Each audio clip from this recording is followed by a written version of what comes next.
ఈ వీడియో వచ్చేసరికి లాస్ట్ వీడియోలో చెప్పాను కదా! నర్సరావుపేట వెళ్ళాము. పనులేమి అవ్వలేదని. వన్ డే ఆగి మళ్ళీ బయలుదేరాము. రితిక్ దగ్గర నుంచి ఇలాంటివి అసలు ఎక్స్‌పెక్ట్ చేయను నేను. చాలా బద్ధకంగా ఉంటాడు ఇంట్లో.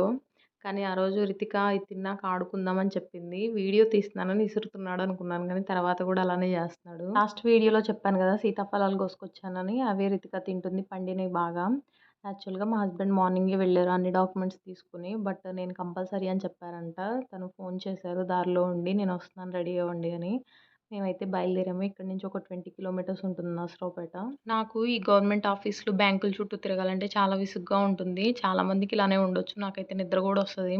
మా హస్బెండ్ మాత్రం ఆ పనైపోయే వరకు అక్కడి నుంచి కదలరనమాట. దాని చుట్టూ తిరుగుతూనే ఉంటారు. ఈ కొటేషన్ తనకే కనెక్ట్ అయ్యేలాగా అనిపించింది నాకు. నేను వెళ్ళాక ఇంకా ఎక్కువ టైం పట్టలేదనమాట. కొంచెం ఫాస్ట్‌గానే ప్రాసెస్ అయిపోయింది. రితిక్ మాత్రం అల్లరి చేస్తున్నాడని ఇంక వాళ్ళ నాన్న ఎత్తుకొని నుంచున్నారు. లాస్ట్ వీడియోలో గ్యాస్ ఆఫీస్‌కొచ్చామని చెప్తే మా మామయ్య వాళ్ళ అమ్మాయి, "మీ ఇంట్లో సిలిండర్ లేదు కదా! నువ్వు వంట ఎలా చేస్తావు?" అని అడిగింది.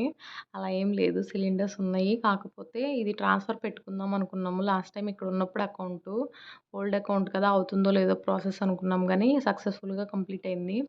ఈ గేమ్ మీద నాకు ఇంతకుముందు అంత ఇంప్రెషన్ ఉండేది కాదు గానీ, ఇప్పుడైతే వచ్చే బెట్టింగ్ యాప్స్, గేమ్స్‌తో పోలిస్తే ఇది చాలా బెటర్ అనిపిస్తుంది. అండ్ మా పనులన్నీ కంప్లీట్ అయినాక హాయిగా ఒక 4 ఐస్ క్రీమ్స్ కొనుక్కొని తినేసామనమాట. రితిక్ బాగా ఎంజాయ్ చేశాడు. వాడికి నచ్చిన ఫ్లేవర్ అంట మ్యాంగో ఐస్ క్రీము.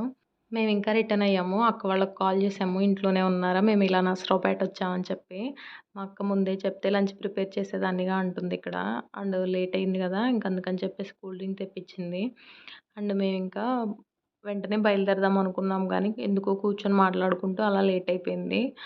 ఆల్మోస్ట్ 7, 7:30 అయిపోయిందనమాట బయలుదేరే టైంకి. చీకటి పడింది. దారిలోనే అమ్మమ్మ వాళ్ళ ఇల్లు. ఓకే. చూసేసి వెళ్దాం అని చెప్పేసి ఆగాము. తినే మా అమ్మమ్మ. అండ్ అక్కడ గూడా కొంచెం సేపుండి బయలుదేరాము.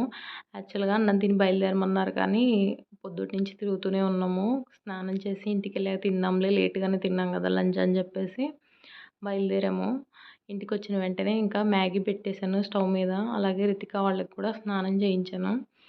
మా ఇంట్లో మ్యాగీ ఆల్ టైమ్ ఫేవరెట్ అనమాట. అలా అని చెప్పేసి ఎక్కువ చేయలేను గూడా. అప్పుడప్పుడు చేస్తాను. మా హస్బెండ్ గూడా ఈరోజు మ్యాగీ తింటా అని చెప్పారు. ఎన్ని రకాల హెయిర్ స్టైల్స్ వచ్చినా సరే నాకైతే ఇది కంఫర్టబుల్ హెయిర్ స్టైలు. దాదాపుగా ఇంట్లో వంట చేసుకునే ఆడవాళ్ళకి, ఎక్కువగా కిచెన్‌లో టైమ్ స్పెండ్ చేసే వాళ్ళకి ఇది ఖచ్చితంగా ఫేవరెట్ హెయిర్ స్టైల్ అయిపోద్ది.